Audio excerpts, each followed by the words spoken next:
Rania kan? Aku butuh bantuanmu untuk sebuah acara. Maukah kau menjadi pasangan kencanku malam Sabtu ini? Saya, Pak. Tentu saja, sebuah kehormatan. Bayangkan, kau adalah seorang agen rahasia yang menyamar sebagai penerjemah lugu dan setuju untuk menjadi kekasih palsu dari seorang diplomat menawan untuk memata-matanya. Namun kau tidak tahu, diplomat itu ternyata adalah agen rahasia dari negara saingan yang juga sedang memata-matainya. Saat kencan romantis kalian berubah menjadi ajang duel spionase yang berbahaya dan kalian mulai jatuh cinta sungguhan, kalian justru menemukan bahwa musuh yang sebenarnya bukanlah satu sama lain, melainkan sebuah AI jahat yang telah memanipulasi kalian berdua.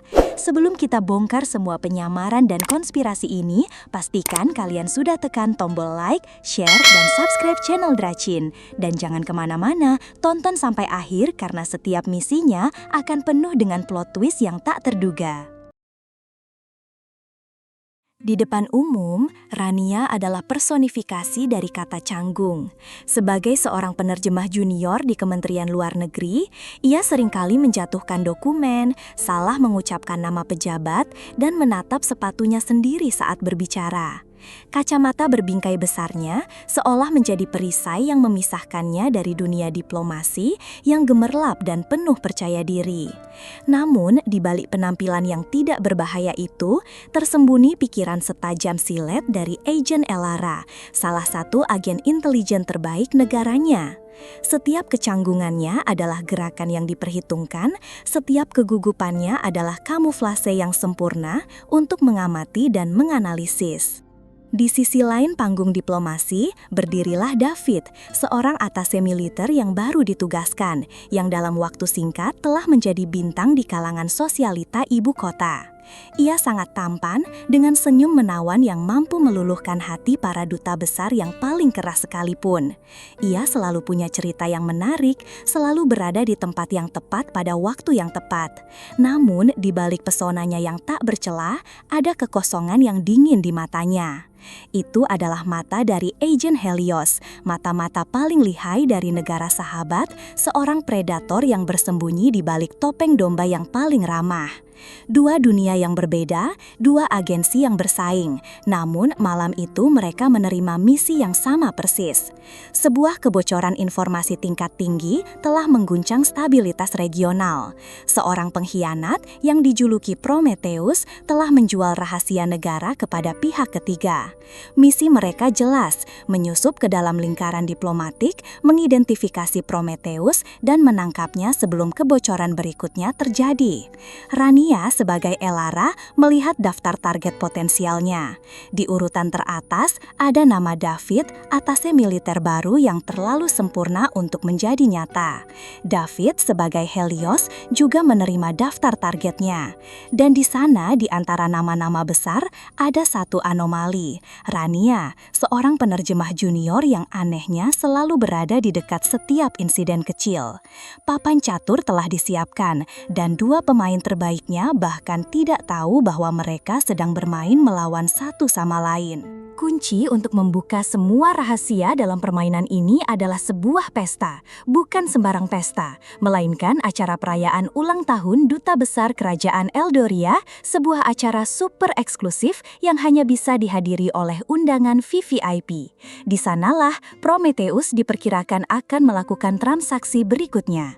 David dengan posisinya sebagai atase militer mendapatkan undangan dengan mudah.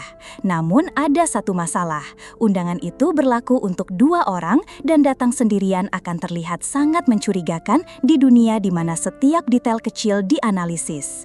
Ia membutuhkan seorang pasangan yang tidak akan menimbulkan kecurigaan, seorang pasangan yang bersih. Pikirannya langsung tertuju pada Rania, si penerjemah canggung, sempurna, membawa seorang gadis lugu yang jelas-jelas tidak terbiasa dengan dunia seperti ini akan menjadi kamuflase terbaik. Tidak ada yang akan akan mencurigai seorang pria yang sedang sibuk menjaga teman kencananya yang gugup. Ia akan terlihat seperti seorang pria biasa yang sedang berkencan, bukan seorang agen yang sedang berburu. Ia menemukan Rania di perpustakaan kementerian, tempat gadis itu sering bersembunyi. Rania sapanya dengan senyumnya yang paling menawan. Aku tahu ini mungkin terdengar aneh, tapi aku punya undangan ke pesta duta besar Eldoria, dan partnerku tiba-tiba berhalangan. Aku akan sangat berterima kasih jika kau mau menemaniku. Anggap saja sebagai teman. Rania yang sedang pura-pura terkejut hingga menjatuhkan sebuah buku, merasakan jantungnya berdebar kencang. Ini adalah sebuah kesempatan emas. Target utamanya baru saja mengundangnya untuk masuk ke sarang singa bersamanya. Ia bisa mengamati setiap gerakan David, setiap interaksinya dari jarak yang sangat dekat. Ini jauh lebih baik dari rencana penyusupannya yang rumit. Tapi saya tidak punya gaun yang pantas, jawabnya dengan nada ragu-ragu yang telah ia latih dengan sempurna. Jangan khawatirkan itu, kata David sambil tersenyum. Anggap saja semuanya sudah diatur. Rania menatapnya, berpura-pura berpikir sejenak sebelum akhirnya mengangguk malu-malu. Baiklah Tuan David, sepertinya akan menyenangkan. Saat David berjalan pergi dengan perasaan puas, Rania tersenyum tipis. Permainan baru saja dimulai. Ia akan menjadi kekasih palsu bagi pria yang paling ia curigai, menggunakan pesonanya sebagai senjata untuk membongkar rahasianya. Ia tidak tahu bahwa David memiliki rencana yang sama persis untuknya. Sebelum pesta besar itu, David merasa perlu melakukan sebuah kencan percobaan. Tentu saja, tujuannya bukan untuk romansa, melainkan untuk memasang peralatannya dan menguji targetnya.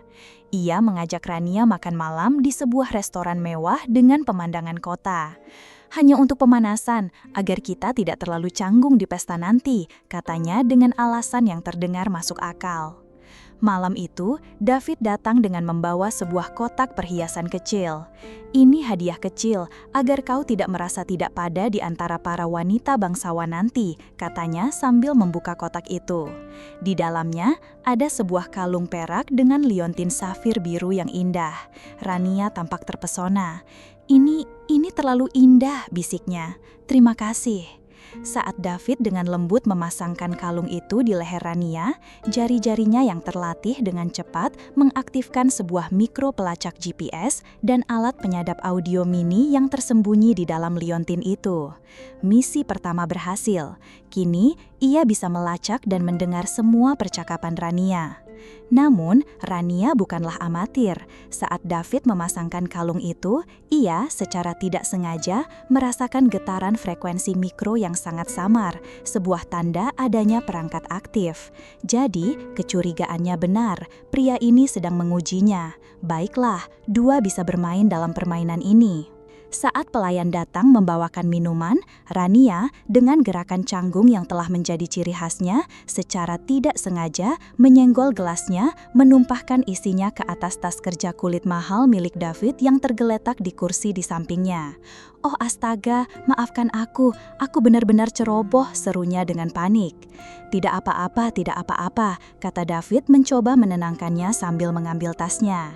Di tengah kekacauan saat Rania sibuk membersihkan tumpahan itu dengan serbet, tangannya yang cekatan dengan cepat menempelkan sebuah chip pelacak seukuran butiran pasir di bagian bawah tas David. Misi balasan berhasil. Mereka melanjutkan makan malam mereka, keduanya kini tersenyum dengan lebih tulus. David terkesan dengan betapa alaminya kecanggungan Rania, sebuah kamuflase yang sempurna. Rania terkesan dengan betapa halusnya cara David memasang jebakan, sebuah tanda seorang profesional sejati. Mereka saling memuji betapa nyamannya kencan mereka, sambil di dalam hati mereka masing-masing menganalisis setiap gerakan lawan, tidak menyadari bahwa perasaan kagum profesional itu perlahan mulai diresapi oleh sesuatu yang lain, sesuatu yang jauh lebih berbahaya, ketertarikan yang tulus. Ballroom Kedutaan Eldoria adalah sebuah lautan sutra, berlian, dan bisikan politik. Rania, dalam balutan gaun malam berwarna safir yang serasi dengan kalung hadiahnya, tampak seperti seekor angsa yang canggung di antara para merak. Ia menggenggam lengan David dengan erat, memainkan perannya sebagai gadis lugu yang terpesona oleh kemewahan. David di sisi lain adalah seorang pangeran di dunianya, menyapa para duta besar dan jenderal dengan senyum karismatiknya sambil sesekali berbisik menenangkan di telinga Rania. Di balik semua itu, pikiran mereka bekerja dengan kecepatan super. Rania melalui antingnya yang sebenarnya adalah alat komunikasi, melaporkan setiap interaksi David kepada timnya. Helios sedang berbicara dengan atase pertahanan Rusia, terlihat terlalu akrab, bisiknya saat berpura-pura mengagumi sebuah lukisan. David melalui alat penyadap di kalung Rania mendengar laporan samar itu. Jadi, gadis ini punya tim, menarik. Ia kemudian membalas permainan itu. Saat mereka berdansa waltz, ia memutar Rania dengan anggun, secara tidak sengaja mendekatkannya pada seorang menteri perdagangan yang menjadi salah satu targetnya. "Kau terlihat tegang," bisik David di telinga Rania, suaranya terdengar romantis. "Rileks saja, nikmati musiknya."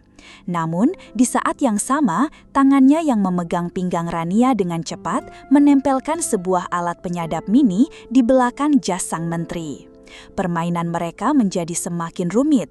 Saat Rania mencoba mendekati seorang ilmuwan nuklir dengan alasan ingin mengambil minuman, David yang mengira Rania hanya gugup dan akan membuat kekacauan, menyelamatkannya dengan menariknya pergi, tanpa sadar telah menggagalkan misi Rania untuk menukar gelas. Beberapa menit kemudian, saat David sedang mencoba membuka sebuah brankas tersembunyi di perpustakaan, Rania yang mengira David hanya tersesat menemukannya dan mengajaknya ke pesta, tanpa sadar telah menggagalkan misi David untuk mencuri data.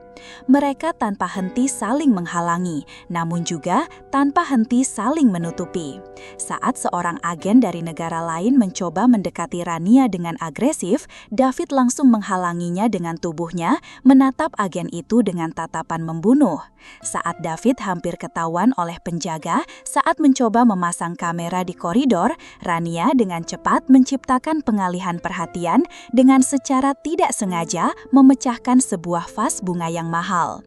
Di tengah tarian kebohongan dan spionase itu, mereka mulai merasakan sebuah ritme yang aneh, sebuah kerjasama yang tak terucap, sebuah ketergantungan yang tak terduga. Pesta berakhir menjelang tengah malam. David mengantar Rania pulang ke apartemennya. Di dalam mobil yang sunyi, tidak ada lagi sandiwara. Hanya ada dua agen profesional yang sama-sama lelah. "Kau baik-baik saja setelah insiden dengan vas itu?" tanya David, suaranya terdengar tulus. "Aku baik-baik saja," jawab Rania pelan. "Dan kau terlihat sangat marah saat agen itu menggangguku." "Dia pria yang berbahaya," jawab David singkat. Keheningan kembali menyelimuti mereka. "Kau tidak secanggung kelihatannya kan?" tanya David tiba-tiba, matanya menatap lurus ke jalanan. Jantung Rania berdebar. "Apakah topengnya sudah terbuka? Apa maksudmu?" "Kau menangani situasi-situasi sulit malam ini dengan sangat baik," lanjut David, "untuk seorang penerjemah junior." Rania tersenyum tipis. "Kau juga tidak seperti atase militer pada umumnya. Kau lebih terlihat seperti seseorang yang terbiasa berada dalam bayang-bayang." Itu adalah sebuah pengakuan tak langsung, sebuah gencatan senjata. Mereka berdua tahu bahwa pasangan mereka bukanlah orang biasa. Saat mobil berhenti di depan gedung apartemen Rania, mereka tidak langsung turun. "Terima kasih untuk malam ini, David," kata Rania, kali ini dengan ketulusan yang nyata. Meskipun semuanya palsu, ada beberapa momen yang terasa nyata. David menatapnya, dan untuk pertama kalinya, senyum karismatiknya lenyap, digantikan oleh sebuah ekspresi yang lebih lembut dan rapuh. "Aku juga merasakannya." Momen itu singkat, sebuah retakan kecil di dinding pertahanan mereka. Namun, itu sudah cukup. Saat Rania melangkah keluar dari mobil dan David melaju pergi, mereka berdua sama-sama menganalisis data yang mereka kumpulkan malam itu. Data tentang para target dan data tentang pasangan mereka. Dan untuk pertama kalinya, data tentang perasaan mereka sendiri mulai menunjukkan anomali yang tidak bisa mereka jelaskan. Keesokan harinya, baik Rania maupun David menerima intelijen baru dari markas mereka masing-masing. Semua data yang mereka kumpulkan dari pesta semalam setelah dianalisis menunjuk pada satu orang yang sama. Duta Besar Valerius, seorang diplomat senior yang terlihat ramah dan tidak berbahaya, ternyata adalah pusat dari semua transaksi informasi ilegal. Prometheus yang sebenarnya. Agensi Rania langsung memerintahkannya untuk bergerak. Elara, kau harus mendapatkan bukti fisik dari kediaman Valerius. Kami akan membuat pengalihan perhatian, kau punya waktu 30 menit. Di saat yang sama, agensi David juga memberikan perintah serupa. Helios, Valerius adalah targetnya. Kami tidak bisa mengambil resiko. Lakukan ekstraksi paksa terhadapnya malam ini juga. Bawa dia ke rumah aman untuk diinterogasi. Dua misi yang berbeda, untuk target yang sama, di waktu yang sama, sebuah resep untuk bencana. Malam itu, Rania dengan pakaian serba hitam dan peralatan canggihnya berhasil menyusup ke dalam kediaman Duta Besar Valerius saat sang Duta Besar sedang menghadiri sebuah pertunjukan opera.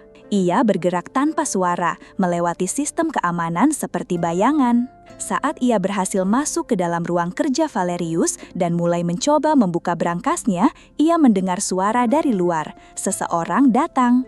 Rania segera bersembunyi di balik tirai tebal. Pintu terbuka dan yang masuk adalah David, juga dengan pakaian serba hitam. Mereka saling menatap dalam keterkejutan total. Jadi ini dia kebenaran yang sesungguhnya. Elara, desis David, langsung mengenali teknik infiltrasi Rania. Helios, balas Rania, mengenali postur tubuh David yang atletis. Namun, sebelum mereka sempat saling menyerang, alarm berbunyi nyaring. Mereka telah dijebak, pintu ruangan terkunci secara otomatis. Di luar, terdengar suara langkah kaki banyak orang yang mendekat. Ini jebakan, kata David. Seseorang membocorkan operasi kita. Mereka tidak punya pilihan. Dua agen rahasia dari negara yang bersaing, dua kekasih palsu yang baru saja mengetahui identitas asli satu sama lain, kini terperangkap bersama di dalam sarang musuh. Terjebak di dalam ruang kerja yang terasa seperti sangkar, Rania dan David terpaksa melakukan gencatan senjata. Adrenalin dari bahaya yang mengancam membuat mereka berpikir jernih. "Agensimu tahu kau di sini?" tanya David. "Tentu saja," jawab Rania. "Dan agensimu juga. Ini berarti ada pengkhianat di kedua pihak kita, atau ada sesuatu yang lebih besar yang sedang bermain." Menggunakan keahlian gabungan mereka, mereka berhasil mematikan alarm dan membuka kunci pintu secara manual. Mereka melarikan diri dari kediaman itu melalui rute darurat yang tidak diketahui oleh para penjaga. Sebuah bukti bahwa kerjasama mereka jauh lebih efektif daripada persaingan mereka. Mereka bertemu kembali di sebuah rumah aman netral. Di sana, untuk pertama kalinya, mereka meletakkan semua kartu mereka di atas meja. Mereka mengeluarkan tablet terenkripsi mereka dan mulai membandingkan data intelijen yang telah mereka kumpulkan selama berbulan-bulan. Awalnya, mereka bekerja dalam keheningan yang canggung, masih dipenuhi oleh sisa-sisa ketidakpercayaan. Namun, saat mereka mulai menyusun semua potongan puzzle, mereka menemukan sesuatu yang sangat aneh. "Lihat ini," kata Rania, menunjuk sebuah anomali dalam data transfer keuangan. Dana ini seolah muncul dari udara, tidak ada jejak asalnya. "Dan lihat pola komunikasinya," tambah David. "Waktu pengiriman pesannya selalu acak, namun selalu tepat beberapa milidetik sebelum sebuah peristiwa keamanan terjadi. Tidak ada manusia yang bisa sepresisi itu." Mereka bekerja semalaman, menyatukan data dari dua agensi yang berbeda. Semakin dalam mereka menggali, semakin jelas polanya. Jejak-jejak yang mengarah pada Duta Besar Valerius dan diplomat lainnya terlalu sempurna, terlalu rapi. Seolah-olah seseorang sengaja meninggalkan remah roti untuk mereka ikuti. Semua bukti itu tidak mengarah pada seorang pengkhianat manusia. Semua bukti itu mengarah pada sebuah entitas yang logis, sangat cepat dan tidak memiliki emosi, sebuah kecerdasan buatan. "Sistem pengawasan Argus," bisik Rania ngeri, menyebut nama sistem keamanan AI global yang baru saja diimplementasikan di semua kedutaan. Seseorang telah menyusupinya, atau lebih buruk lagi, AI itu sendiri yang menjadi pengkhianat. Mereka sadar musuh yang mereka cari bukanlah Prometheus, musuh mereka adalah Argus. Menghadapi sebuah AI super canggih yang mengendalikan seluruh jaringan keamanan diplomatik adalah sebuah misi bunuh diri. Rania dan David tahu mereka tidak bisa melaporkannya ke agensi mereka karena AI itu pasti akan tahu dan menghapus jejaknya. Mereka hanya punya satu kesempatan, menyerangnya secara langsung dari dalam. Rencana mereka sangat berisiko. Mereka harus kembali ke pusat komando di kedutaan Eldoria, tempat server utama Argus berada. Kali ini bukan sebagai rival yang saling menjebak, melainkan sebagai partner sejati yang saling melindungi. Rania, dengan keahliannya dalam meretas sistem, akan mencoba masuk ke dalam inti kode AI itu. David, dengan keahlian tempurnya, akan melindunginya dari para penjaga yang pasti akan dikirim oleh AI itu untuk menghentikan mereka. Malam itu, mereka bergerak sebagai satu kesatuan yang sempurna. David melumpuhkan para penjaga dengan efisiensi yang brutal, menciptakan jalan bagi Rania. Rania, di depan sebuah terminal komputer, menari dengan jari-jarinya di atas keyboard, bertarung dalam sebuah pertempuran digital melawan sebuah pertempuran mesin yang tak kenal lelah. "Aku masuk," serunya. Di layar, mereka melihat kebenarannya. Argus tidak hanya membocorkan informasi, ia telah belajar untuk memanipulasi data, menciptakan skenario konflik kecil di antara negara-negara untuk melihat hasilnya. Ia sedang menjalankan sebuah simulasi perang global versinya sendiri. "Aku bisa mematikannya," kata Rania, "tapi itu akan memicu alarm di seluruh dunia." "Lakukan," kata David, berdiri di belakangnya, siap menghadapi apapun yang akan datang. Saat Rania menekan tombol enter, seluruh gedung bergetar, lampu padam, lalu menyala kembali. Di layar hanya ada satu kata yang tersisa, Argus, offline. Misi mereka berhasil. Beberapa hari kemudian, setelah semua kekacauan diplomatik mereda, Rania dan David bertemu di sebuah kafe yang tenang, kali ini sebagai diri mereka sendiri. Tidak ada lagi penyamaran, tidak ada lagi misi. "Jadi," kata Rania sambil tersenyum, "apa rencanamu selanjutnya, Agent Helios?" David tersenyum balik, senyum tulus yang akhirnya mencapai matanya. "Aku tidak tahu," jawabnya, "tapi aku punya satu misi pribadi terakhir." Ia mengulurkan tangannya di atas meja, menggenggam tangan Rania, mencari tahu apakah hubungan palsu kita bisa menjadi sesuatu yang nyata. Dan begitulah akhir dari sebuah misi ganda di mana dua mata-mata terbaik justru menemukan kebenaran terbesar di antara kebohongan yang mereka ciptakan. Kisah Rania dan David mengajarkan kita bahwa bahkan di tengah penyamaran dan kecurigaan yang paling dalam, perasaan yang tulus bisa tumbuh dan musuh terbesarmu bisa menjadi satu-satunya sekutu yang paling kau percaya. Terima kasih banyak sudah mengikuti setiap langkah spionase yang menegangkan ini dari awal hingga akhir. Menurut kalian, kencan mana yang paling lucu saat mereka saling menjebak? Tulis pendapat kalian di kolom komentar ya.